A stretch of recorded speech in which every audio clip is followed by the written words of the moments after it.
What's up, Leafs fans? Welcome back to another Leafs Nation After Dark. I'm Zack Phillips, and tonight we're going to be reacting to game number 63 of the Toronto Maple Leafs regular season as they drop this one here 7-4 tonight to the Colorado Avalanche. And 7-4, not really indicative of the final score there, obviously. 3-goal deficit against the Avs on the road. It's going to look a little bit worse than what the actual final score or what the actual game indicates there. Basically 5-4, 2 empty nets, which just makes sense. Val Nichushkin gets his hat trick. Nathan MacKinnon obviously there. I mean, who else other than Nathan MacKinnon to bury the second empty netter and make this a complete game over situation, 7-4 for the Avalanche there. We will react to all of this. If anybody wants to call into the show here tonight, you guys are more than welcome to. I did send the link in the chat there. It is pinned at the top if you are watching live, and if you are interested in calling in, you're more than welcome to. You click that link, you can call in, give me your thoughts on tonight's game. I want to hear it all. I want to know how you guys are feeling, how you guys are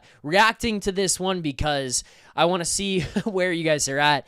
And I see some people in the chat talking about some stuff about what I should be and shouldn't be saying and how I may or may not be reacting to this game. So we'll get to all of that in tonight's show. As always, as you guys know, is a presentation of Bet365, proud partner Leafs Nation pregame and the Leafs Nation After Dark. Use code NATION again, NATION, all caps. Code NATION, NATION, all caps. Whatever the moment, it's never ordinary at Bet365. So, look, let me just start by this. First of all, we just got back from Greta, or I just got back from Greta, that is. Unbelievably successful night. It is still incredible every single time I go out in public and continue to meet those of you guys who are in the chat, who watch the show, who watch it on live, who watch it back after the fact, whatever it is, and support this channel here. I mean, we just had an unbelievably big week here, exhausting week on this Leafs channel, covering everything, basically being on call here, watching all the trades go down, being ready to react. And you know what? We sit here and we react to things, we watch things, and we jump out and put videos out, but none of this is possible if it's not for you guys in the chat being here every single day, showing the support that you guys do, and that continues to be shown every time we show up to these events like where we were just at with Greta. So greatly appreciate all of you guys who continue to come out to these events and continue to show support to us here in the chat and on this channel. So I just wanted to start with that. Let's go here now to the game. And as we get to the game and we break things down, and again, if anybody wants to call in, you guys are more than welcome to, but we've got super chats here. One of them is already lined up, and I'm sure there's going to be more to come throughout the course of the show here, but you guys know it. And if you don't by now, I mean, we just came from the event with Greta, and we have a new Super Chat charity partner this season. I mean, at this point, it's not new. We've been doing it for the whole season, but we just did it with the people at Greta as well, raising funds there as well. The Super Chat charity partner this season is Sick Kids. An unbelievable cause that we have joining us here on the show this year. An unbelievable organization to be able to help out, and that those of you guys in the chat continue to be able helping out and contributing to. So I just wanted to say that. But if you guys have questions or comments, you want them read on the show, you want me to answer them, you want other people on the chat to take part in it, you send your super chats in the show. Again, if you're watching on live there right now, you can just click at the top. You see the live chat, you click at the top there, you fire those off, you send your super chats, you select the dollar amount that you want to send, you type in your message, your answer, your question, whatever it may be, send those over. I will read and answer all of them that pop up on the show. And again, proceeds from our super chats go to Sick Kids. So thank you guys very much. Let's start here because we do have a super chat and I don't want to make people wait for these things. It's not really a question, but I mean, I'm excited to start the show here tonight. I'm sure a lot of you guys are excited because I've got stuff to talk about with it, whether it's the new additions, whether it's just the way this game played out, whether it's what I think about the Colorado Avalanche and kind of what we learned from watching a team like that here tonight. But let's get here to our first super chat because it's not really a question. It's just kind of a comment and I'm ready to get going, and so is this person. Super chat here in the chat, Robert Smith. Again, thank you, Robert, from the super chat. Proceeds from our super chats do go to Sick Kids, so goes to an awesome cause. I mean, I'm never going to be somebody to ask for these super chats to be sent in or anything like that. It's always been a part of my show since when I started, and I appreciate all the support, all of that. But super chats here do proceeds from our super chats go to Sick Kids. So Robert Smith says, let's get it. Let's get it indeed. Let's dig into this one. So I see here in the chat, producer Vic, it's Zach's fault.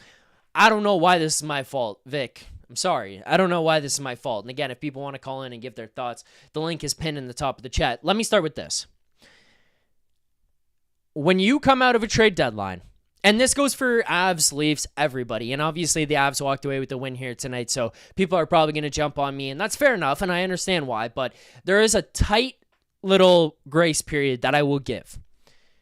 A tight grace period of like, these guys are learning systems, they're jumping to a new team, maybe they're trying to impress, and I don't know how many people played at certain levels or played in their careers or what point they stopped at or whatever, and everybody has different experiences. The one thing I will say, and I never played at like, you know, the highest level there is. I played AAA all the way through, and then that was, I decided that was it for me. That was the end.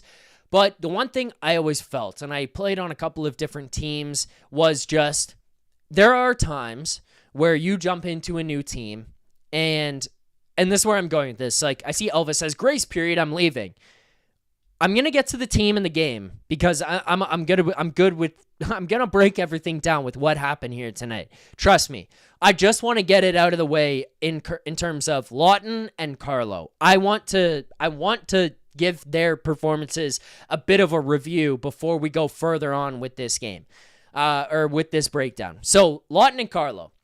The one thing I just wanted to throw out was there are times where you jump into a new team and maybe you're sitting there looking around going, I don't want to overdo it. I don't want to play beyond my means. I don't know how I fit in here. And I don't want to have to make decisions that are going to ruffle feathers or be in the way or whatever. And then as you get into it, maybe then you start to get more comfortable. You figure out your role. You figure out your spot, whatever. The reason I'm pointing this out here is only just because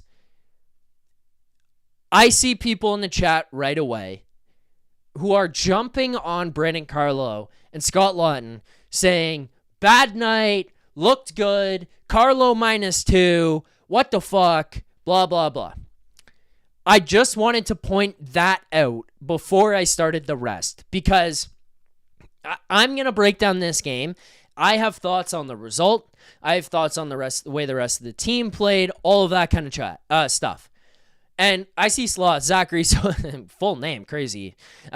So Colorado has no new guys. I'm not saying that. I'm not talking about team play. I just want to point out, like, people are mad at Lawton or Carlo for the results tonight, the production, whatever they came away with. I just wanted to start with Lawton and Carlo and just say, hey, let's pump brakes on evaluating those guys here right away. They were traded yesterday. There's a lot that goes into it. There's a lot that goes into that result. Changing teams, moving to a different, organization, deep pair, like all of it. So I just wanted to point that out. And I see 6 1/3. Yes, Zack, Brock, Nelson look great. I know they did. I just don't want people shitting on Lawton and Carlo before the rest of this show goes on here, because I'm gonna give those two a bit of a pass here tonight and just kind of excuse and not evaluate that play too much.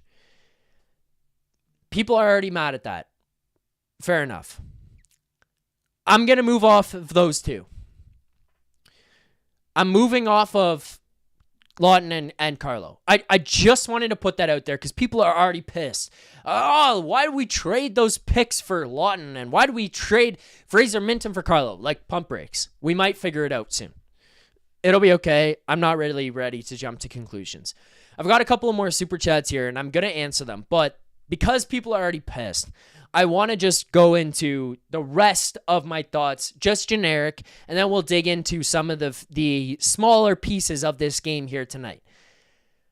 My biggest gripe with this team right now, which may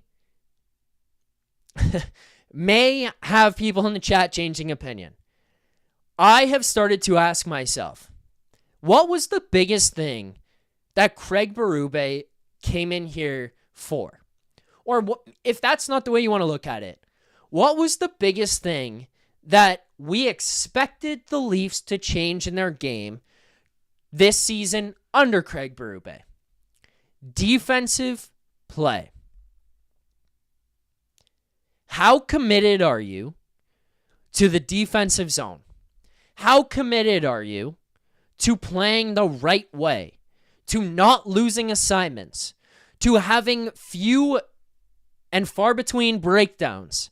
And if you do have a breakdown, how often do they have? How bad are they? The one thing that we have seen continue to come up here over the last couple of weeks, and I wanted to dismiss it and say so badly that this was a phase. This was a stretch. It'll go away. It'll be okay. It's not a big concern. The team defense here for the Toronto Maple Leafs, especially since returning from the Four Nations break, and you guys came here and you guys got pissed off at me. You guys asked questions. You guys looked around at me and said, why is this guy not losing his mind over the defense? I just kept thinking to myself, it's a blip on the radar.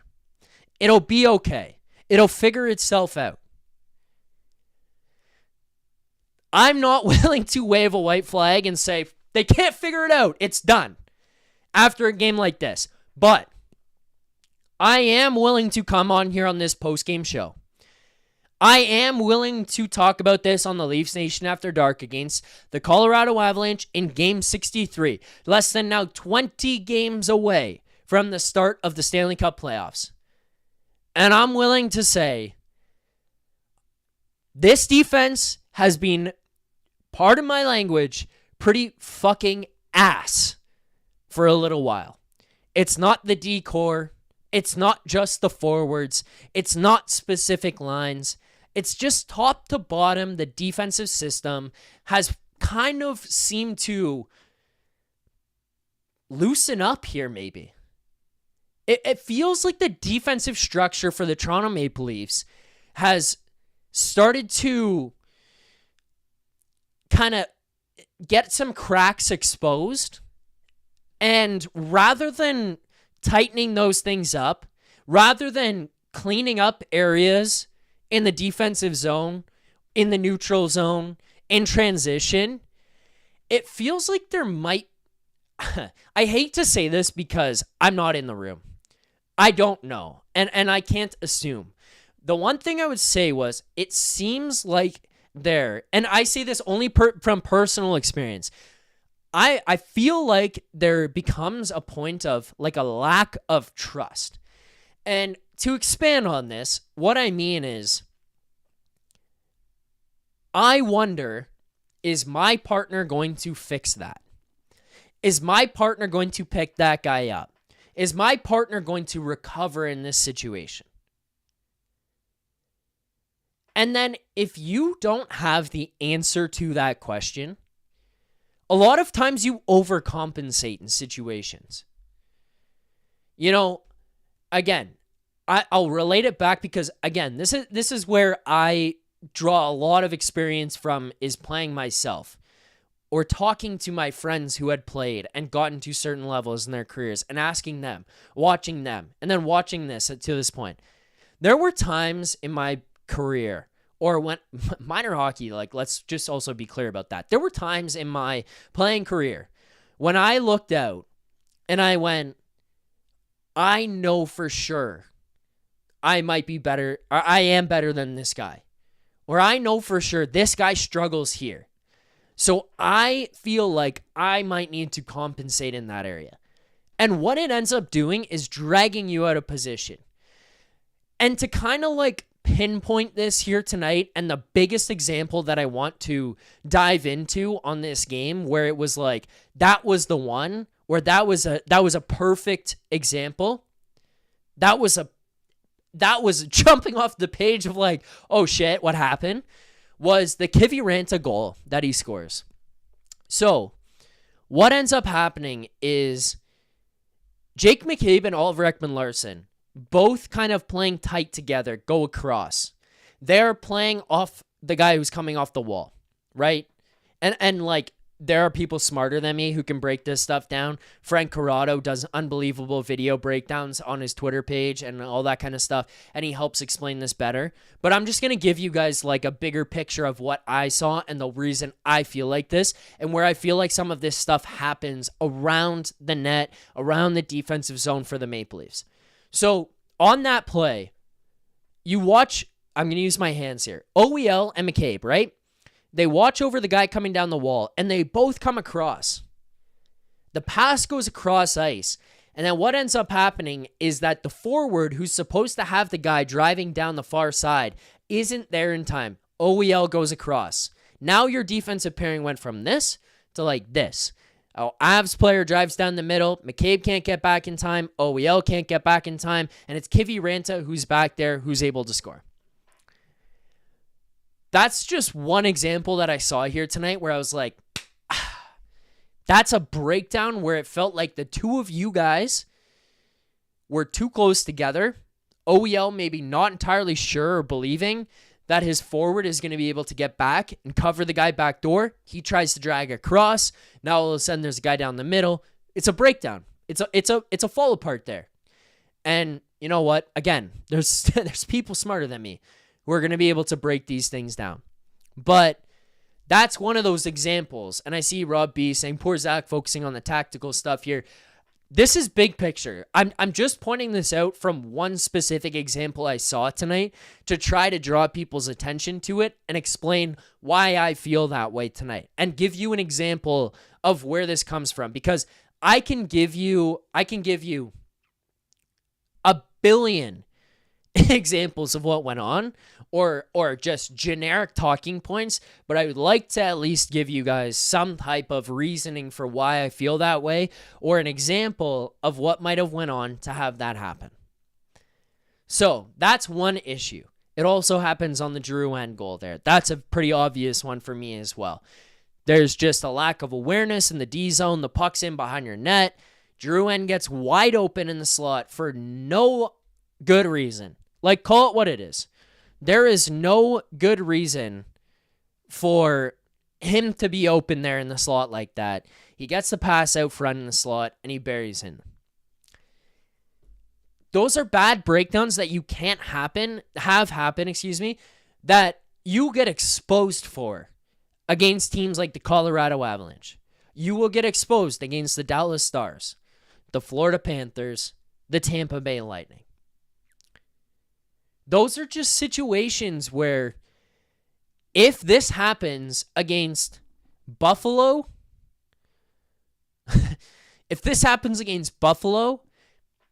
maybe the guy doesn't score. Maybe the player is not quite in the right spot in the slot. Maybe he's too high, maybe whatever. Against these elite teams, you're going to get exposed and it's going to bite you in the ass. And these are concerns that arise for me when I think about how the playoffs might come. When I think about how the playoffs may pay out. The defensive breakdowns right now for this team need to be shored up in the next 19 games leading into the playoffs. There have been periods of time this season, they disappear. You look like one of the best defensive teams. Your goaltender bails you out. You're getting the net minding. You get Chris Tanev to block a shot. Whew, it all goes away.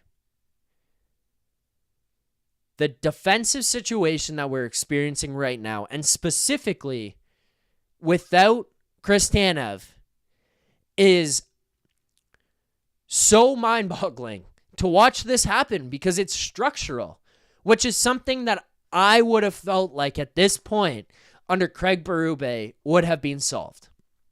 I would have felt that this is something that even Tanev out, no Brandon Carlo, Timmins, Myers, Benoit, whoever it is that you want to throw in there, they would have at least been able to adapt to the system enough to have this resolved. The defensive fall aparts from this group are infuriating right now. They just are.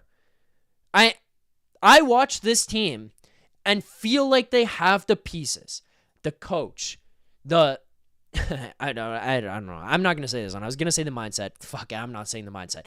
The coach, the GM, like the organizational positioning to get you into a spot where you could be ready for the playoffs, to play tight hockey, defensive hockey, 2-1 hockey, the goaltending. And right now it's all falling apart. This needs to be shored up as soon as possible. Things can go hot and cold. I'm okay with that. I'm completely understanding. There are ups and downs in the season. There are slumps. The D zone coverage, the neutral zone coverage that we're experiencing right now, as Matthews put it earlier when they lost 6-2, I think it was, to Columbus, it's like an Autobahn. You go wherever you want, at whatever speed you want, however you want. This Leafs team is porous. They're giving up prime opportunities. It needs to be cleaned up, and it needs to be cleaned up now because you are way, way too close to the Stanley Cup playoffs for this to be something that can build up and be a regular thing. It just cannot be. I mean, it's just not acceptable. Let's go to the chat here. We've got some super chats. Also, Sloth is just firing my name out. Firing my name out. Full name, Zachary. Sloth, you can fire my full name out, but it's a K, brother, not the H. It's a K. Jeremiah Maxwell. First off, I think this might be the first time Jeremiah has been here in a post-game show. Thank you, Jeremiah, for showing up here tonight. Appreciate you. Appreciate the support. Jeremiah is always in the daily face-off chats, whether it's Morning Cup of Hockey. I see him in all the time. I miss the DFO live usually at noon every day. I'm usually trying to prep for the show that I'm on with... I mean, I've called him this a few times. I'll still continue to call him this, but nobody tell him, because if you do tell him, he's going to text me and ask me to do his laundry. Jeff Merrick, The Sheet, 3 p.m. Eastern Time, Monday to Friday. Shout out to Jeremiah. But Jeremiah says here at the Super Chat, proceeds going to sick kids. Zach, sometimes you play a great, Zach, sometimes you play a great game and you lose to a better team. I don't think you have to critique the new guys. Objectively, it was a great game. Small errors crushed the Leafs in the end. I am very glad Jeremiah jumped in here and said this, because my biggest gripe with this group remains the defensive structure, especially after this game here tonight, especially after the last week and a half, 2 weeks that we've just seen. And Jeremiah points out there, you don't have to critique the new guys. I agree with that.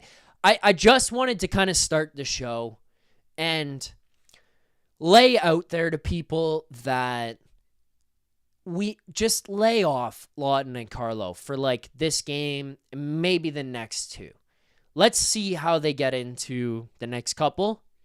Let's see where they get to. Let's see how things play out, how comfortable they get. Like, I mean, think about this. Imagine if you got a phone call tonight and you were told, hey, you're going to work at a different company tomorrow.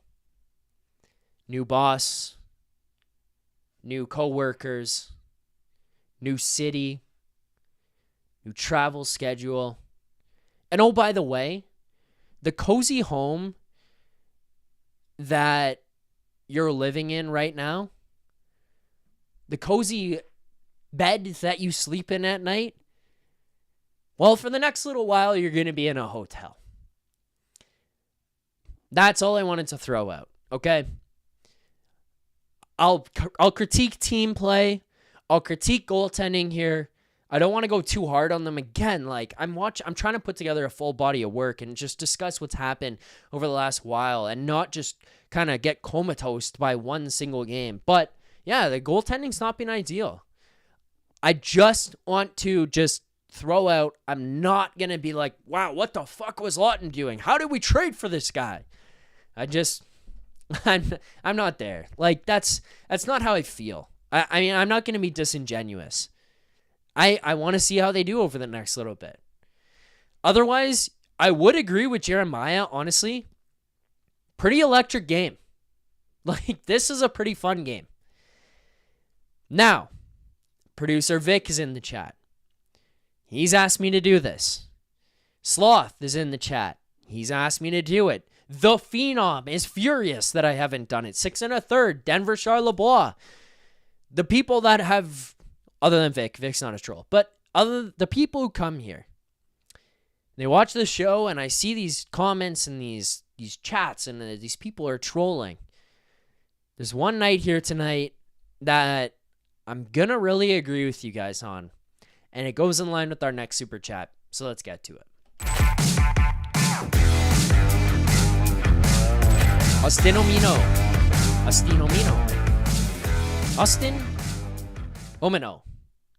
I hope one of those enunciations was the correct one. Austin Omino. Thank you. He says, once again, Mo has a bad game. So,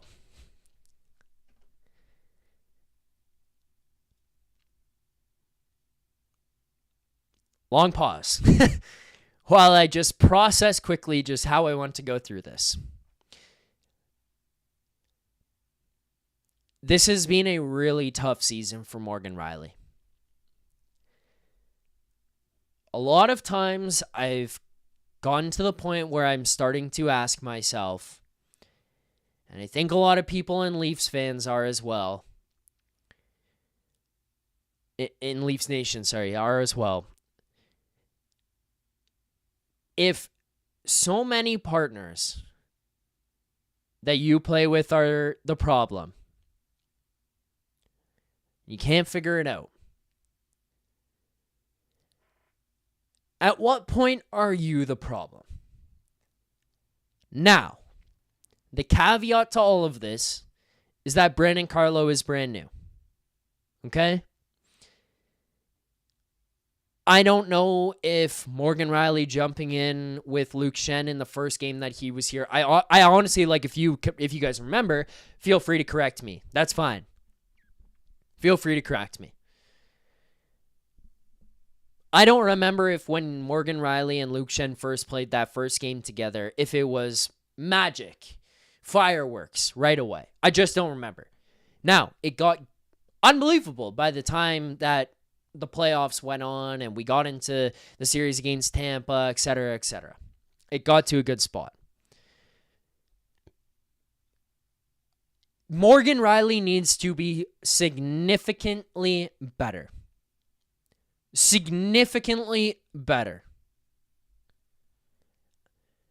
You are paid as the top defenseman on the Toronto Maple Leafs.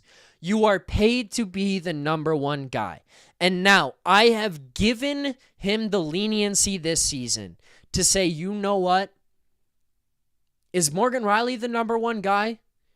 Or is he a cog in the wheel? You know what? He's probably a cog in the wheel. Chris Tanev, Jake McCabe, those are the important pieces. Those are the guys who are going to play the biggest minutes, the toughest minutes. They're going to play against the hardest matchups. We all know that. They're going to play the penalty kill, leading by 1 goal. But the problem is that Jake McCabe and Chris Tanev can't play 60 minutes a night.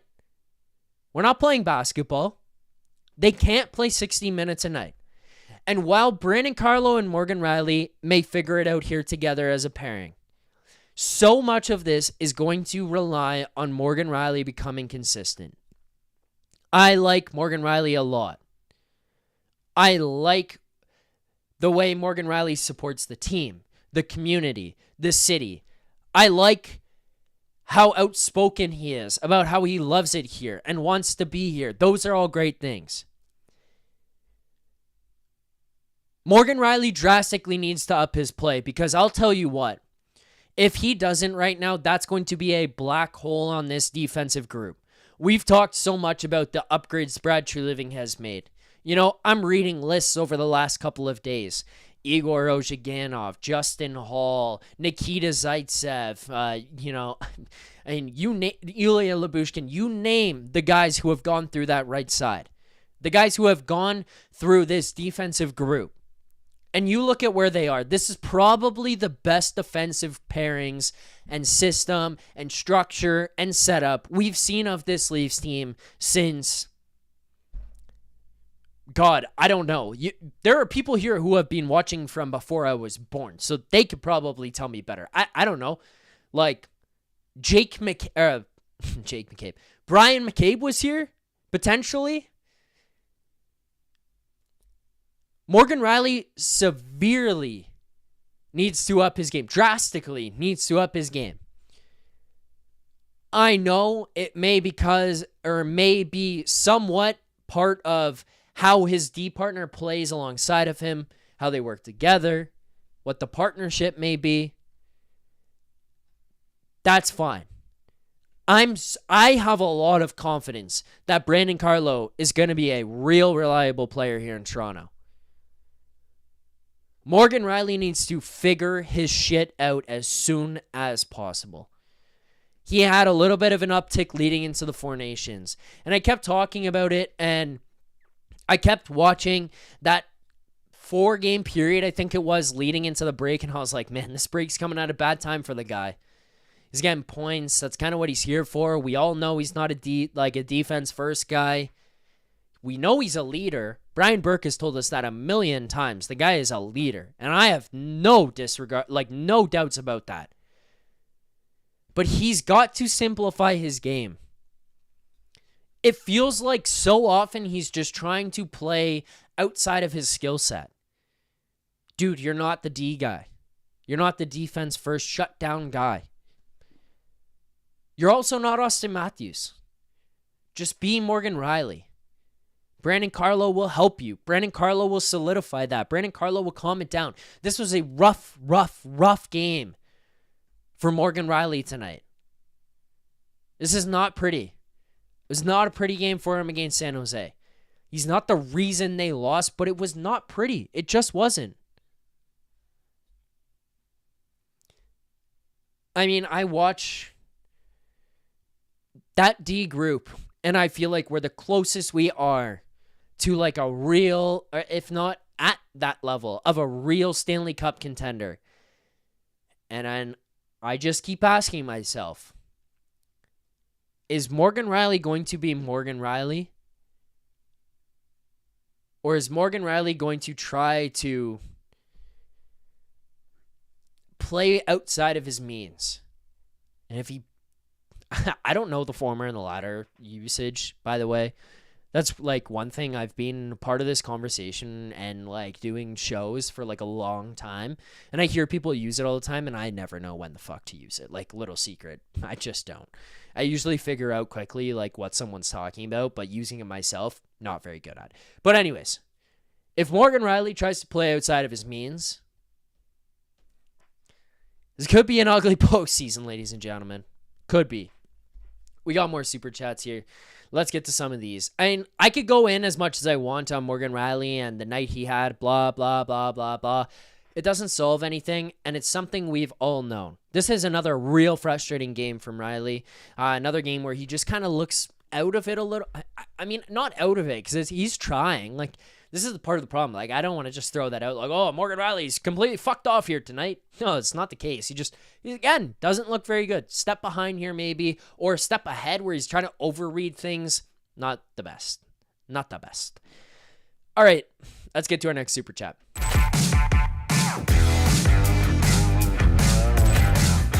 Next super chat here. As I'm getting tweeted at by Nick, who I just left at Greta, breaking down everything there. Greta doing the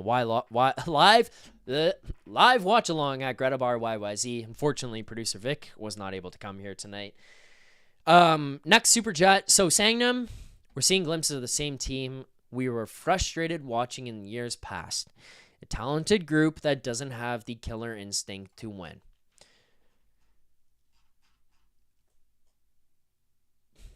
So, here's my counterpoint to this.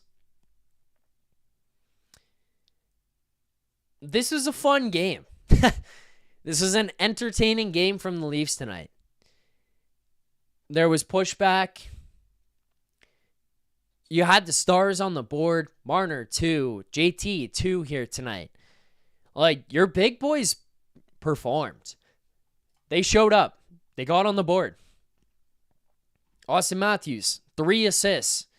Nylander, 2 assists. Tavares, 2 goals.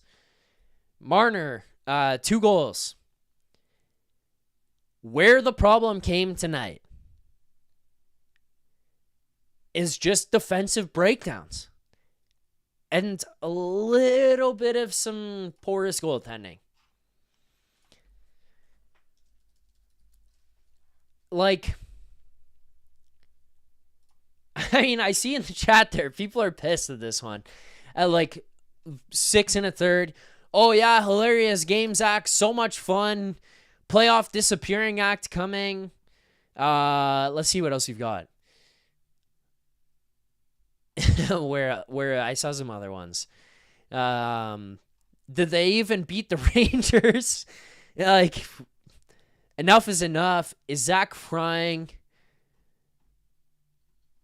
I mean, people are pissed at this one. Look, take a step back. Tell me this wasn't an entertaining game. This was a lot of fun. This was a high-speed, fast-paced game that you lost by to the Colorado Avalanche. You were down a deficit of 1 goal. It was 1 goal. And there's 2 empty netters. My biggest issue comes in the defending and the breakdown in the defensive zone. You scored. You kept pace with the Colorado Avalanche. You had some terrible breakdowns defensively that were just like out to lunch. Not even like, ooh, should have had that one. It was like, what the fuck were you doing? You had some good opportunities. You went goal for goal with the Avalanche. Zack, that was not an entertaining game. Wake up, man. What is entertaining? A 10-0 Leafs win? That's it? You win 10-0 or else you're fucked. Like, I don't know, man. That's an entertaining hockey game. I love hockey. That's a good game. If I'm talking about this from the reason the Leafs lost, like, you had some piss poor defensive breakdowns. Mitch, the reason I've left this, by the way, off the docket here tonight so far to this point is because Marner had that bad. Let me rewind. Marner had that poorly timed penalty. It wasn't a bad penalty. It was a poorly timed penalty that the Avs end up scoring on there. That just is the dagger of the game. It's the MacKinnon goal to take the lead. Marner played an unbelievable game here tonight. I don't know if it's the contract rumors that were out there, the trade rumors, Friedman on at second period intermission. I'm watching that at Greta, and I said to Nick, holy fuck, did you just hear what he said? They asked him, would you waive your no move? No. Okay. He doesn't have to. I don't know. Maybe there's a fire under his ass to shove it up Leafs fans and the management, whatever. But he played a great game here tonight. That's a bad penalty at that time, or bad timed penalty. Poorly timed penalty against a team that's going to make you pay.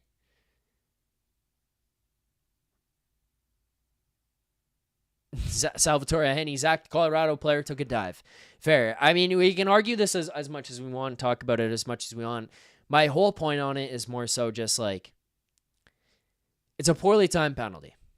It is. Let's get to a couple more super chats here.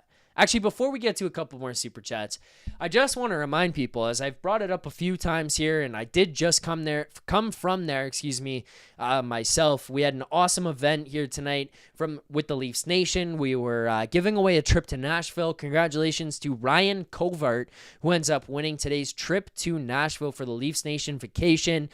We did, obviously, for sick kids there, proceeds going to sick kids. It was an awesome event, guessing the beads and guessing the stuff in the jar, and Ryan Covart comes up the closest there. He ends up winning the trip to Nashville, so congratulations to Ryan Covart. But that all took place thanks to our friends at Greta Bar.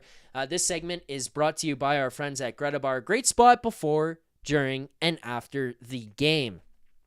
I had the street food there tonight. I'm not going to lie. I had the bow when I got there. Nick and I were there pretty early getting everything set up. So we ate there at Greta. Unbelievable food. You can check out the street food menu and the games in the arcade. I mean, I left and some of my friends were still playing the pop-up shop basketball or the Connect 4 or air hockey. Greta Bar is the place to be. Weekly drink specials at 590 King Street West. Greta Bar, let the games begin. Let's get here now to our play of the game, because I actually have some thoughts on this bigger picture rather than just the play of the game. So I kind of want to roll into this before I get to some of these super chats. Okay, so play of the game for me, and you guys send your play of the game. Sorry, not super chats. Your play of the game, and I'll get some of the super chats.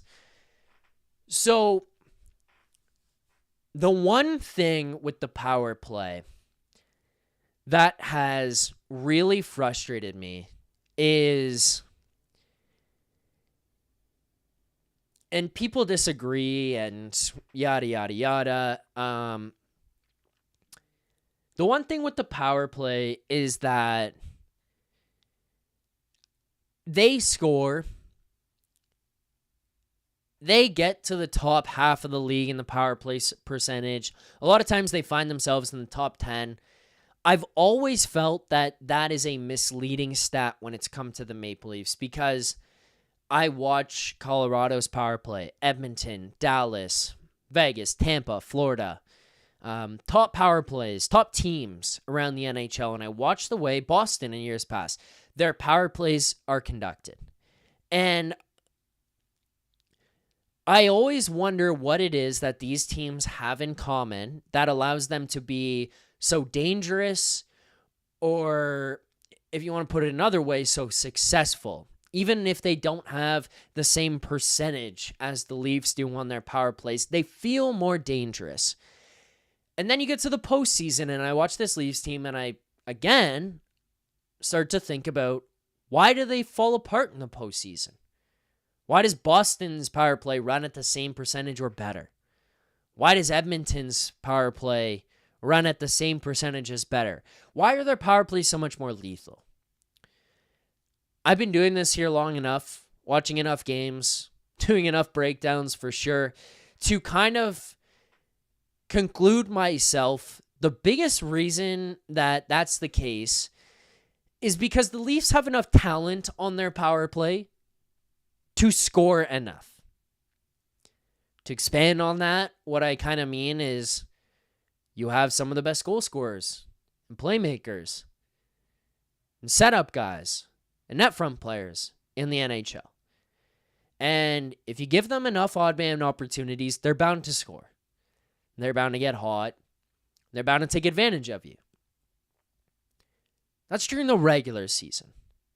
Now, when it gets to the postseason, the issue that the Leafs have and have had, and if they don't figure it out here now, which this is part of the reason why I'm giving this my play of the game, if they don't figure this out when it comes to the postseason this year, is because there seems to be this unwillingness to go to the dirty area and go to the middle. And additionally, there seems to be this slow, overthought power play where they just move it around. My favorite thing to relate it to actually is if you have anybody's ever seen Semi-Pro, where Jackie Moon, he backs up and he's in the post area or in the key area, and he's got the ball. He's like, yeah, only if you want it. He gets the ball and back out. He gets it back and looks around, back out. That's kind of what the Leafs power plays felt like to me. Mitch gets the puck. Woo. Okay, back to you. Only if you... I'm open, but only if you want it. Oh, back to me. Ooh. Where's Willie? Back to Willie. And then they all stand around. They kind of just don't do anything. The reason I'm going to bring that up, And the reason I'm going to give this the play of the game here tonight, that power play goal by John Tavares. One, way, way, way too often, rightly so, we are critical of the zone entry of the Toronto Maple Leafs. A lot of times it feels like they get held up at the blue line, it gets turned around, and they have to regroup. Then they spend 30, 45 seconds regrouping, trying to regain the zone and get themselves set up. Maybe it's just because I overwatch this team and watch it every single night and watch every single goddamn power play that I feel that way. But that is kind of like where I've come to. You know, they get in, boom, dish it off to JT, who's standing still over at the blue line. And he's got to stand there and go, what the hell do I do with this thing now? Whereas I watch Connor McDavid and he goes, catch me if you can.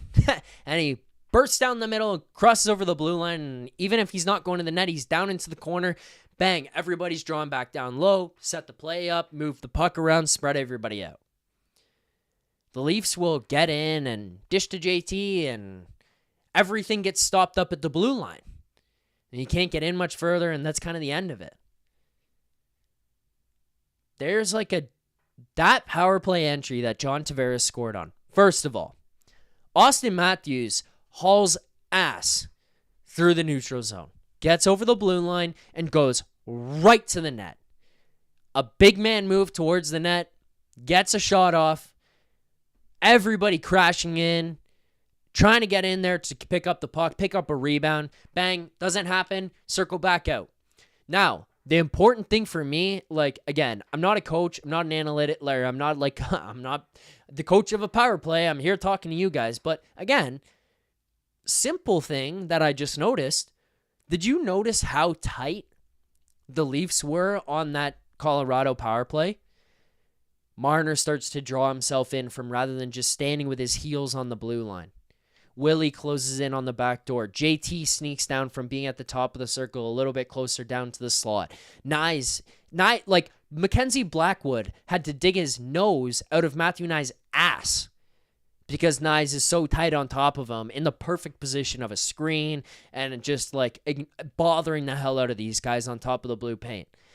You draw in. Matthews gets the puck over at the side. He starts to roll out. As he's rolling out, defender comes, boom, pass to JT, quickly, puck in the back of the net. That's stuff where you're like, do this regularly. You're going to have some success because in the playoffs, they want to give you less time and less space. And if you can bring your game to them rather than just having them play their game and you trying to figure it out, you're going to be way more successful. You just will. I mean, that's the reality. We got a couple more super chats here I want to get to, but that John Tavares goal is my play of the game here tonight. I thought that was just a smart play by the power play. I thought it was a smart entry, and it ends up capitalizing, and it was like, that looked dangerous. It felt dangerous. Like, I watched that power play go, ooh, they might score here, and they do. It's like the Colorado power play. Like, tell me at any point during that Colorado power play, you didn't look and go, wow, they could score here because they've got a great opportunity. They're setting this thing up. They're making quick passes across. They're moving it with purpose. That's one of those things I keep asking, wondering, why is our power play fall off? Well, then watch others. Watch how they maneuver. Watch how they set up. Watch the purpose they play with in past the blue line. More super chats here. Let's get to these.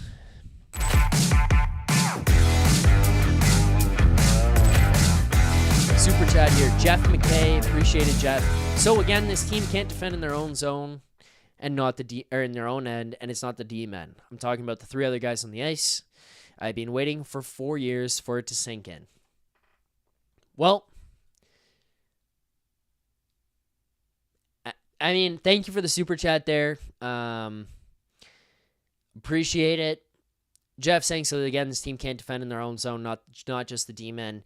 I'm kind of on the same page as you as well. I mean, can't defend is, I think, look, I mean, they had some serious breakdowns. Let's put it that way. Like, and this was not just the D-men. This was not just the 6 guys that were rotating out there on the back door of the bench. This was all the way around, everybody involved, defensive structure. And you know what? I mean, and Jonas Siegel, I heard him say it on Overdrive the other day, and he's not wrong. It's the last little while, they've kind of been bailed out by goaltending.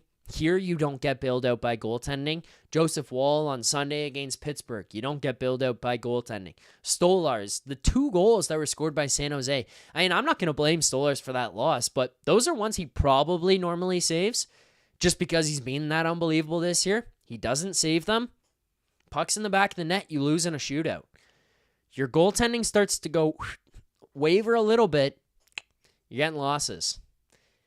If you don't tighten this shit up before you get to the playoffs, we could be in a seriously concerning situation. Let's put it that way.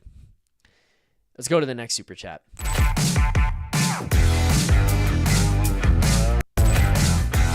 So, producer Vic with the super chat. First time super chat from producer Vic. McCabe, Tanev, first pair. OEL, Carlo, second pair. Rielly, Myers, third pair. Demote Rielly. Producer Vic, there's one worry. One worry. What happens if it doesn't work for him on the third pair? I'm being a bit of a dick, but seriously, what happens if they get exposed out there on the third pair? That said, I think they go with Rielly on the second pair. I think it figures itself out. I'd prefer OEL on your third pair. Now, Windhorse, if it doesn't work out, why not? I don't think Craig Berube's afraid of anything. Turn on the blender, buddy. Let's see what you've got. I don't fully disagree, Vic, but that's not where I'm going in the next game that they play. Next super chat.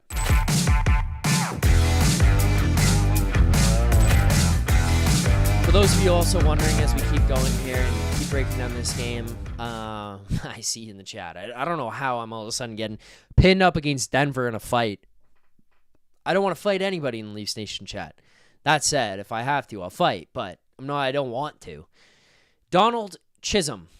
Donald says, will Mitch make the Mount Rushmore of despised Toronto athletes if he ends up walking in the summer after refusing to waive so we couldn't get Rantanen? Well, look, I don't want to spend a lot of time on this here tonight.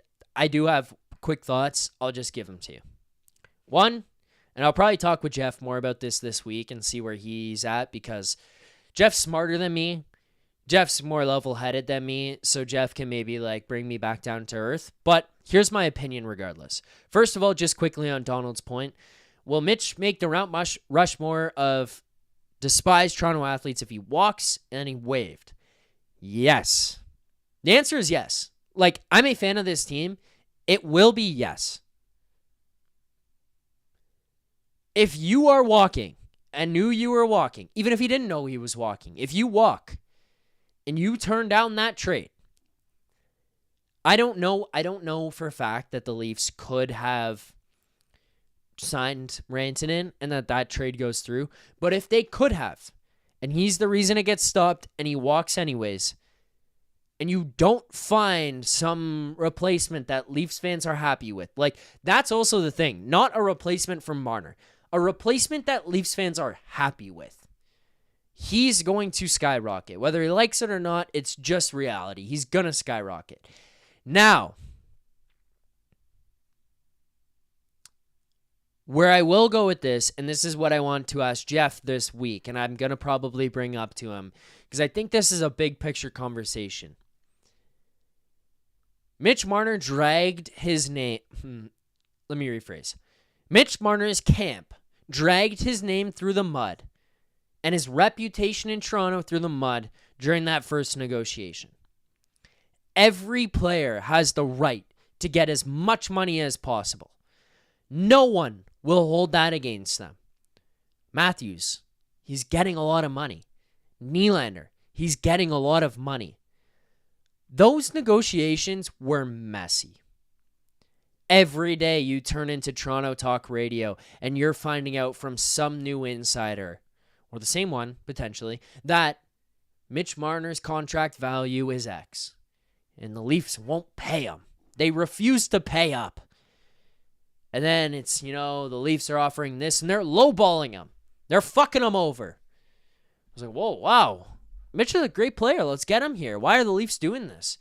And all of a sudden it's like, whoa, Mitch is asking for this much and we can't get there. And now all of a sudden he's being unreasonable. And every day it was a fight in the media. One side's given too much. One side's not given enough. There's just a war every single day to the point where so many fans in Toronto turned on this guy. The thing with like Nylander and Matthews contracts is that they never became so public or talked about or just at that top level that it was like, hate's a strong word, but people hate that guy. It just didn't get there, right? Like people did not find ways to get there to the same extent with Matthews and Marner or even Tavares when he signed here on his deal, where it just was like, wow, we hate these guys. It didn't. Mitch did for a lot of fans in Toronto. I saw the comments that came out the other day following the trade, maybe last night, actually. These days are all running together. Last night. The notion that Mitch is willing to test free agency does not sit well with Leafs fans. I don't care whether or not he's allowed to do that or worth doing that or whatever. That does not sit well. It just doesn't. People are going to be so fucking pissed off that that was even put out to the media. It's smart by his agent. I don't blame his agent for doing that money-wise. But if you're doing that reputation-wise here for him in Toronto, that guy in Toronto, that is going to fuck him. Do you know how quickly people here turned? Do you know how quickly the media picked up on that and just started to bury that guy for those comments? It's fast. It reaches a lot of people. If he goes through this to July 1 and it's messy as hell again, that's a guy who's probably going to get booed every time he returns to Toronto if he leaves. I mean, we can look at it from just a grand standpoint, looking at this from above, but if you're a Leafs fan, you're going to fucking hate that guy, and I don't blame you. Because it's going to be messy. It's going to feel like you've been disrespected. And we're just going to keep watching this for how this stuff goes out. And I mean, yeah, it's going to hurt his PR here in Toronto. Like, it's true. Another super chat.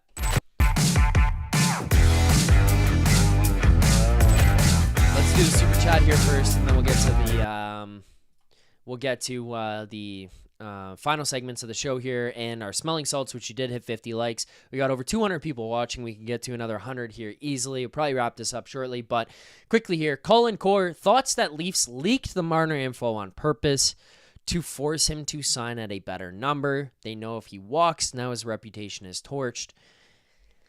I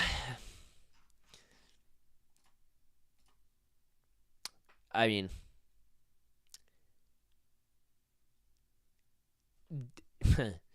this is interesting because I wonder, like, the two sides. And I ask myself.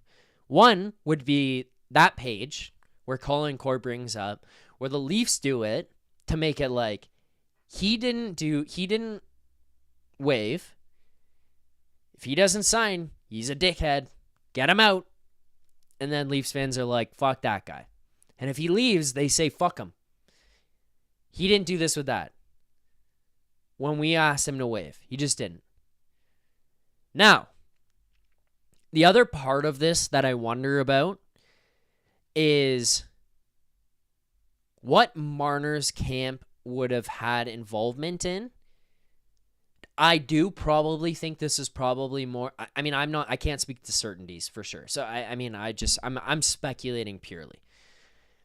I do wonder if on the other side there is maybe Marner's camp, and I could be completely wrong on this, but where they go, let's get this out there and try to raise our standing, because there are a lot of Marner like lovers in Toronto where it's like they push that out there and people are like, get this guy signed, why would you trade him, and they turn on the team.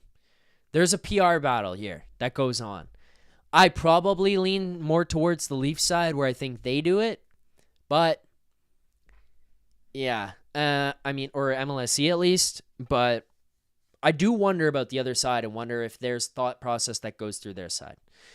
Anyways, I do think it's probably the Leafs.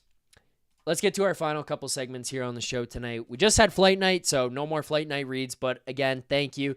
And probably head out to Greta Bar here after the show tonight. I mean, it's an unbelievable spot. Tons of people there, tons of Leafs fans out watching the game at Greta Bar YYZ. So probably going to go meet up with them following the show here tonight. We have been at it for an hour. We've got a couple more things to go here on the show. Let's now go to our best bet segment.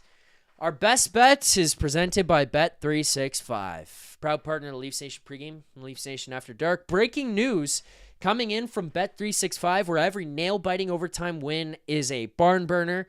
Every face-off hat trick, power play, shot on goal, penalty shot, and every suspenseful minute in between is amazing. Whatever the moment, it's never ordinary at Bet365, an official partner of the NHL. Download the Bet365 app today and use the code NATION, NATION, code NATION, NATION, to get in on the game. Must be 19 or older, Ontario only. Please play responsibly. If you or someone you know has a gambling problem, visit connectsontario.ca. Our best bet tonight, unfortunately, loses here. Look, I said this before we started in the pregame video, which I hope a lot of you guys watched.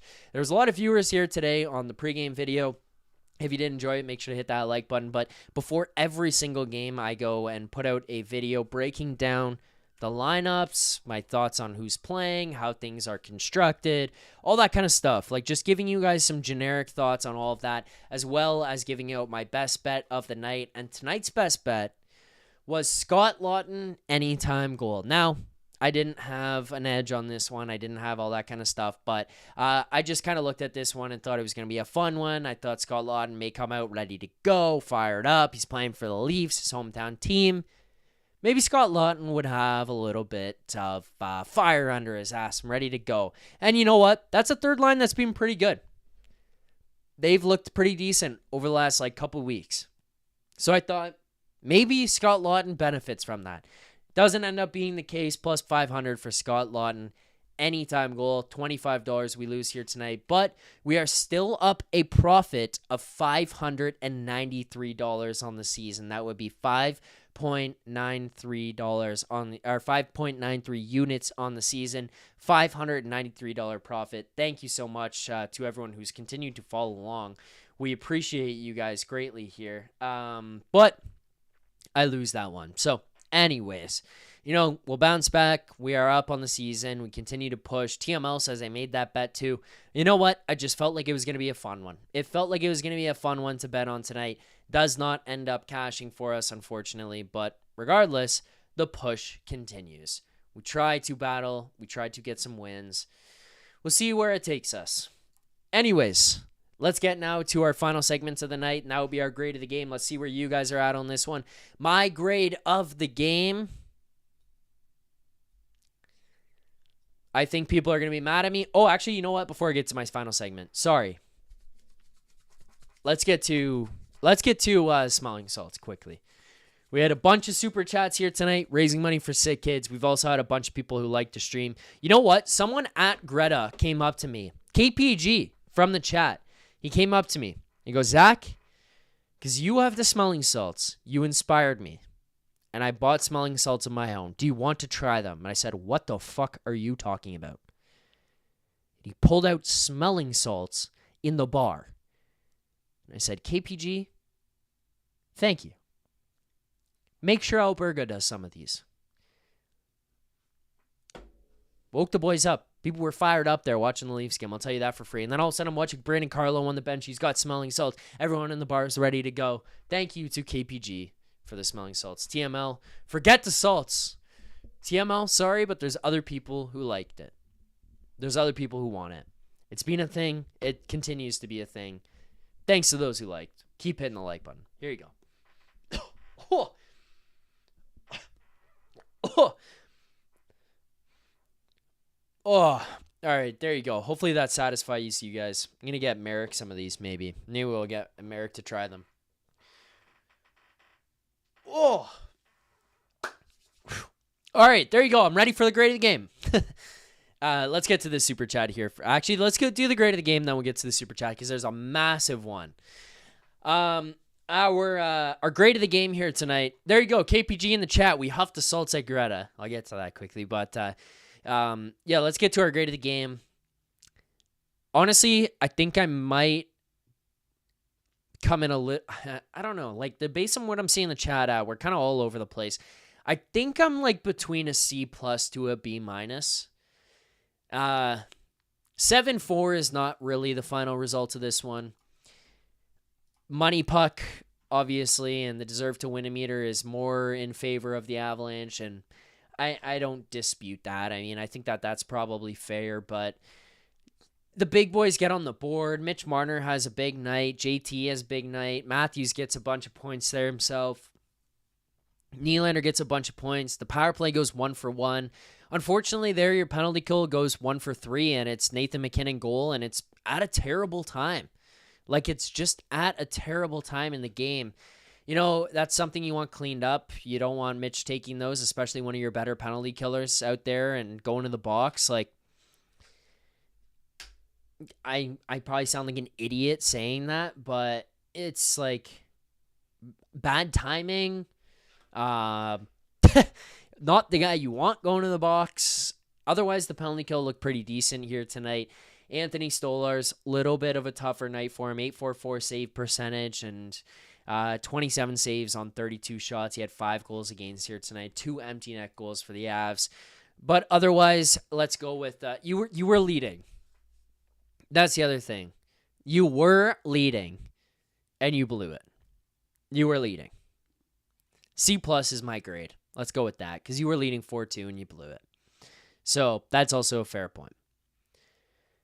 Keep liking the stream if you haven't done so already. Make sure to subscribe here to the channel, Leaf Station 401. Let's get to our final 2 super chats of the night. I'll kind of group these in here together. My guy KPG, who's in the chat there, who I just saw at Greta not long ago. Let's start with this. KPG, thank you for the super chat. We huffed the salts at Greta. That is true. Careful how you word that one. That, people think differently otherwise. But, yep, the smelling salts at Greta, confirmed. Dan Freeman with a super chat here as well. And because it's a massive one, I'm going to give him his own play of the super chat animation. Dan Freeman, the biggest legend in the chat there. Dan says, Philly, I'm getting here late, putting up one for the kids. Tough loss. MacKinnon is 1,000 times Matthews. Good thing we only have to worry about the state of Florida first. Hey, let the new guys have a few games. They both flew to Colorado to get into it. Agreed on the new guys. Let's have that. Let's let them be. The new guys. I saw the reason I brought up the new guys, by the way, is I saw people jump in here right off the top, like, "What the fuck was Lawton doing tonight?" It's like, what, dude? This guy flew into Colorado to join the team. Like, let's. It's okay. It's okay. We'll be okay. But anyways, it happens. Let them figure their way out into this. I'm getting here late, putting up one for the kids. Tough loss for sure. Below 4-2 lead there. Phenom says they gave up 5 unanswered. Well, yeah, I mean, I guess technically they did. Putting up one for the kids, tough loss. MacKinnon is 1,000 times Matthews. Look, I mean, the big boys did have a pretty decent night for the Leafs. As far as good thing, we only have to worry about the state of Florida first. Yeah, I mean, finish first place and let's try to avoid that at the best we can. But otherwise, yeah, it's concerning. Don't want to do that. You just don't want to play them in the first round. I mean, even from a physicality standpoint, like, even if you go in there and you beat one of them, you might get beat to shit in the first round. You'd rather not. But fair enough. And thanks, Stan, for the super chat. I appreciate it. With that, I'm going to wrap up the show here tonight. Thank you guys so much for tuning in. Thank you for watching. Thank you for subscribing. Denver Charlebois is disappointed in me tonight. I thought tonight was a pretty fair, honest analysis of tonight's game, but maybe not. Anyways, that's all for tonight. This has been game number 63 of the Toronto Maple Leafs regular season, losing this one 7-4, to the Colorado Avalanche. 3 games straight the Toronto Maple Leafs have lost. It's time to clean things up. Clean things up in your own ends and clean things up between the pipes. Anyways, we're on to the next game. You know, you take this one, you burn the tapes, and we move on from it. We forget it happened. And next, not tomorrow, but Monday night, we play against the Utah Hockey Club at, 10 p.m. Eastern Time, which means, 1 a.m. showtime. Thank you so much for watching the stream here tonight. Appreciate everyone. We will see you guys back here on Monday. This has been game number 63, dropping 7-4 to the Colorado Avalanche. See you guys on Monday. Until then, keep believing. For more content just like this, including game previews, post-game live shows, Leafs Morning Take Monday through Friday with Nick Alberga and Jay Rosehill with special guests, as well as instant reaction videos. Make sure to be subscribed here to the Leafs Nation YouTube channel. Turn on notifications so you don't miss anything, and drop a like.